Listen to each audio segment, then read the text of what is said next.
Have you ever heard of vulture capitalism? Not venture capital, but vulture capital? If you haven't, you need to watch this video because I'm going to explain what it is, and I'm also going to explain why I think it kind of mirrors what's going on in our current political landscape. Let's say a private equity group wants to buy a business, maybe that sandwich shop down the street. They don't invest their own money. They do something called a leveraged buyout. So they borrow money from somebody else to buy the business, and any debt that the private equity firm takes on isn't their debt. It's placed on the restaurant itself, which is important.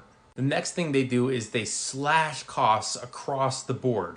In the world of Wall Street, this looks like they're boosting profitability. Oh, look, they cut this, they cut that. Maybe, here's an example. I used to work in a Mexican restaurant when I was in my early 20s, and something very similar happened. A large firm bought up the restaurant and they said, wow, you guys are spending a lot of money on avocados. Not anymore. And instead of making guacamole in-house, we started getting these gigantic drums of pre-mashed guacamole. It was disgusting. Saved a lot of money. But you know who didn't like it?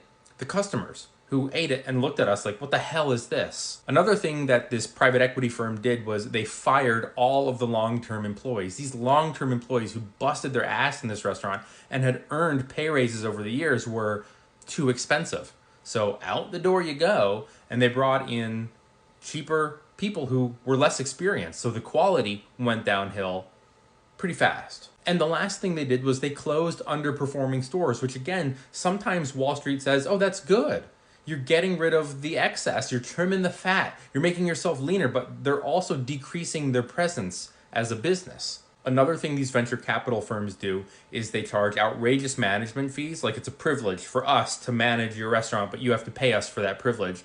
And they pay themselves humongous dividends. They also, a lot of the time, sell off the property that the restaurant might own to themselves and then rent it to the restaurant. Wild. And by the way, to be clear, these private equity firms don't always sell the property directly to themselves. Sometimes it's to a company that they're related to or a real estate investment trust. But the point is that the private equity group forces a sale of the real estate that the restaurant owned, but the private equity group now gets to profit and in some cases charge them much higher rent going forward. This is of course bad. You've decreased the quality of the food, you've decreased the quality of the workers, you've closed down underperforming stores, decreasing your presence as a brand. You've forced them to sell their valuable assets.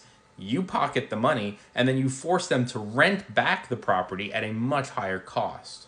These vulture capital firms aren't trying to build sustainable, high-quality businesses. Oh, this is a really great chain. You're small. We can help you expand and hire more people. It's good for the economy. No, their goal is the opposite. Their goal is to borrow someone else's money to buy the restaurant so they're not liable with anything up front, saddle the business with debt, strip the business of everything that made it good, and then let it go bankrupt. And they extract billions in profit. This is why only the powerfully ignorant think businessmen make great presidents, and everyone else is screaming, no! But why do you need to wreck this company? Because it's wreckable, all right?